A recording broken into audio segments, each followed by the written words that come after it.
All right, let's just jump right in. I want you to forget everything you think you know about cybersecurity being some dry, super technical manual. We're going to treat it like what it really is, a high-stakes digital heist. You've got your attackers, your defenders, and, believe it or not, a step-by-step playbook for breaking in. So every good heist story needs its cast of characters, right?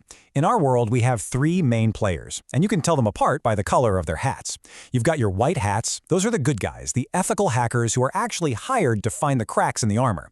Then, of course, you have the black hats, our villains, breaking in for money or just to cause chaos.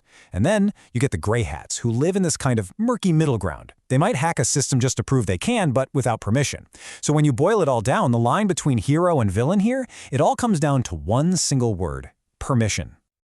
You know the old saying, to stop a thief, you have to think like a thief? Well, that's exactly what we're going to do. We're going to get inside their heads and look at the actual blueprint they use for an attack. In the security world, this thing is famous. It's called the cyber kill chain. Now, this isn't just random hacking. It's a process. It was actually developed by Lockheed Martin, and it outlines 7 distinct stages that almost every sophisticated attacker follows. It starts with reconnaissance, just looking around, and moves to weaponization, delivery, exploitation, all the way to the final goal. And we're going to walk right through it, because here's the cool part. If a defender can break this chain at any one of these 7 steps, the whole attack just fails. Okay, so phase 1 is all about stealth and strategy. You can almost picture it, right? This is the part of the heist movie where the crew is hunched over blueprints. They're timing the guards' patrols. It's all about planning and meticulous preparation. Attackers always start by gathering intelligence, or recon, and they've got 2 main ways of doing it. They can go passive, which is like a spy watching from a rooftop with binoculars. The target has absolutely no idea they're being watched. Or they can get active, and that's the digital version of walking right up to the building and just rattling all the doorknobs, checking to see which ones might be unlocked. And it is truly amazing what an attacker can find out passively. They use advanced Google searches, they look at old versions of websites on the Wayback Machine, they're scrolling through LinkedIn profiles. Honestly, company job postings are an absolute goldmine. They often say exactly what software a company uses, basically handing the attacker a shopping list of potential targets to hit. So the intel is gathered, the plan is in place. It's time for the break-in. And here's the thing about the digital world. The easiest way into a secure building isn't to blast through a wall. Oh no, it's to trick someone on the inside into just holding the door open for you. This technique is called social engineering, and it has way less to do with code and way more to do with being a con artist. It's the craft of manipulating people by pushing our psychological buttons, our natural sense of trust, our fear of getting in trouble, or just our simple desire to be helpful. You're hacking the person, not the password. And you can see here all the different flavors this con can take. It ranges from super broad to intensely personal. You've got phishing, that's where they cast a huge net with thousands of generic emails, but it gets a lot more focused. You've got vishing over the phone, smishing through text messages, and then highly targeted spear phishing that's aimed at one specific person. And the most ambitious of all, that's whaling, where they go after the biggest fish in the company, the CEO or the CFO. And this is the moment of truth. It all comes together right here. The attacker delivers their weapon. Let's say it's a phishing email with a malicious link. The second the victim clicks on it, the exploit is triggered. A vulnerability in their system is activated, and just like that, the attacker is in. The breach is complete. But look, getting in is only half the battle. Once they're past the walls, the attacker's job completely changes. Now it's all about setting up shop, moving around without being seen, and getting ready to steal the crown jewels. And to do all that, they use malware, which is short for malicious software. You can think of these as the specialized tools in the thief's bag, the digital crowbars, the electronic lockpicks, the silent drills. Each one is designed for a very specific job. And it is a very diverse family of tools. A virus, for example, is like a little booby trap. It latches onto a file and just waits for you to run it. A worm, on the other hand, is way more aggressive. It copies itself and spreads across the network all on its own. A Trojan is sneaky. It disguises itself as a legit piece of software. And then you have ransomware. That's the digital thug that just locks up your files and holds them hostage until you pay. But attackers don't always go after individual computers. For one of the most powerful vault cracking techniques out there, called SQL Injection, they go right for the source, the database itself. They do it by feeding the database malicious commands that are disguised as normal stuff, like a username or password.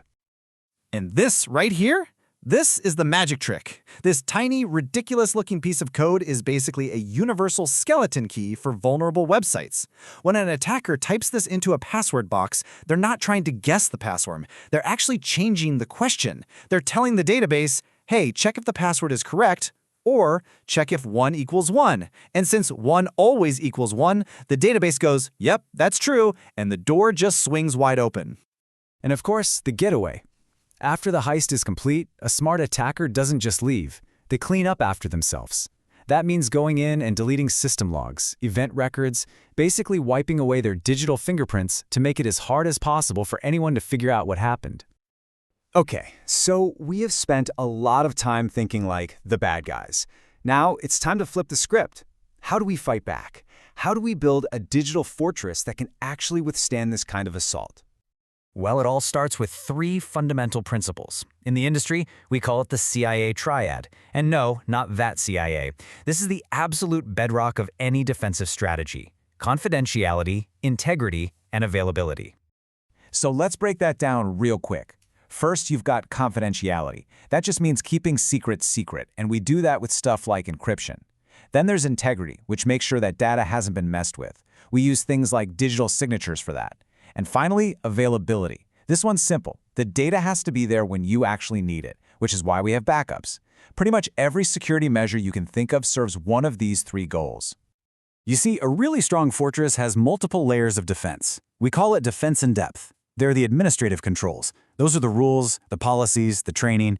Then you have the technical controls. That's your firewalls, your antivirus software, and you can't forget the physical controls. I'm talking about actual locks on doors, security guards, and fences. You absolutely need all 3 to be truly safe. So what does all this mean for you, personally? Well, the best defense really does start with simple, good habits. Turning on multi-factor authentication is maybe the single most effective thing you can do. Keeping your software updated patches the exact holes attackers are looking for.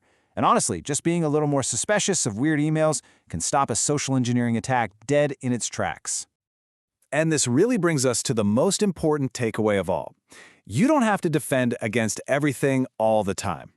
Because we understand that 7-step kill chain, we know that if we can stop the attacker at just one of those steps, if we spot the recon, if we don't click the link, if we catch the malware, the entire heist just falls apart. You know, in the professional world, this is literally a game of 2 teams. You have the red team, who are paid to think like attackers and simulate hacks, and you have the blue team, who build the defenses. By going through all this today, you've basically gotten a crash course in thinking like both. You've seen the playbook for the heist, and you've seen the blueprint for the fortress. So, I'll just leave you with this one question. Every single attack, every digital heist is really just a search for the weakest link in the chain. That could be an unpatched computer, a bad password, or just a distracted employee who clicks the wrong thing. So after seeing both sides of the coin today, what's the first thing you're going to do to strengthen your own defenses?